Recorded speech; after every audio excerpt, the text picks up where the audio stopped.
नमस्ते everyone, welcome to connect with कथाकार।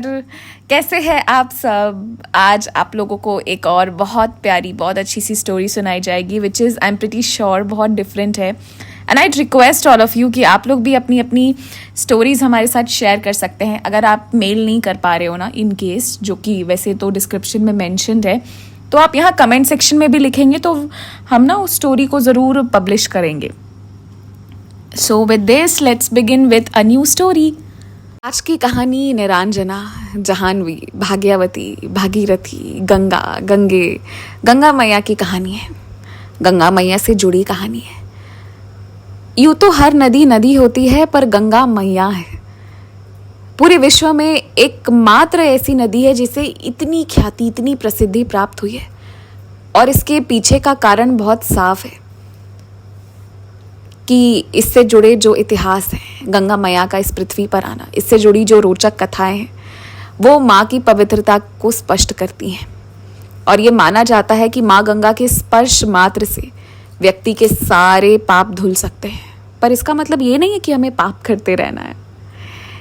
गंगा मैया वो है जो जहाँ से गुजरती है वहाँ सबको जीवन दान देते हुए जाती हैं। किसान उसी जल स्रोत का इस्तेमाल करके खेती बाड़ी कर पाते हैं। नाविक उसी गंगा मैया पर नाव चलाकर अपना जीवन निर्वाह करते हैं। इंसानों को, अन्य जीव जंतुओं को पानी तो किसी को पनाह मिलती है। लेकिन अगर वही गंगा मैया क्रोधित हो जाए ना, तो तबाही मच सकती है। आज की कहानी जिस कपल की है ना, ये 1965 की स्टोरी है। तब के लोग बड़े सिंपल हुआ करते थे और ये बहुत सुंदर लोग थे।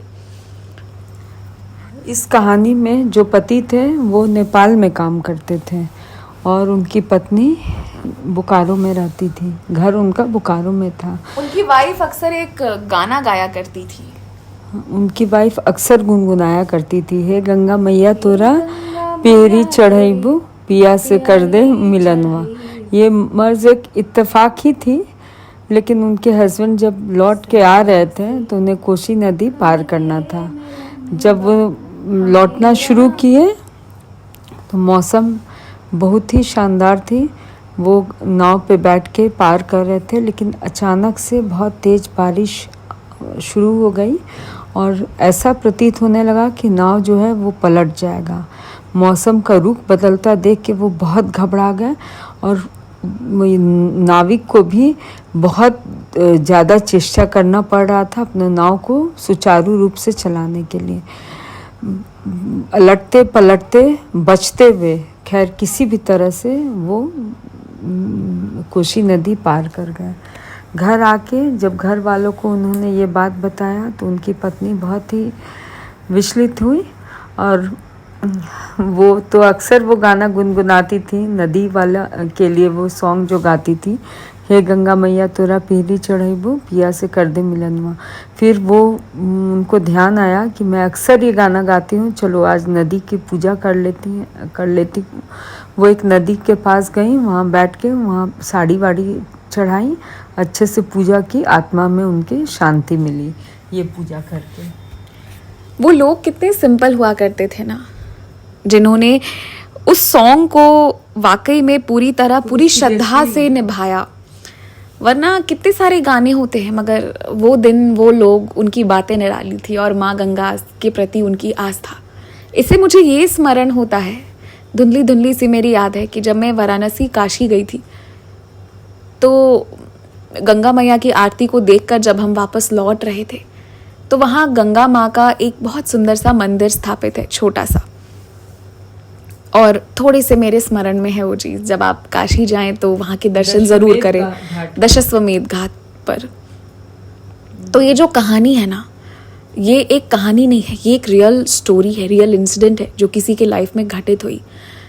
और कैसे माँ गंगा से उनका पहले से जो रिश्ता था ना, उसके पीछे का कारण था। कई बार हम कुछ चीज़ों को ना अपने आप से अपनी लाइफ में पकड़ कर रखते हैं, चाहे वो कोई शब्द हो या वो कोई गीत हो जो हम अक्सर ज़्यादा गुनगुनाते रहते हैं। उसके पीछे कारण होता है।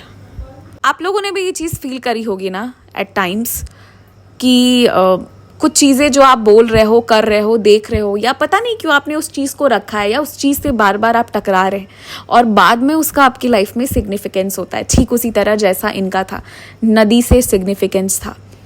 अब चाहे वो घटना कोसी में हुई और इन्होंने गंगा मैया से प्रार्थना की, मगर रक्षा तो हुई ना। और उन्होंने बस उस गाने का मान रखते हुए कितने सुंदर तरीके से गंगा माँ को जाकर वापस सच में वो साड़ी चढ़ाया।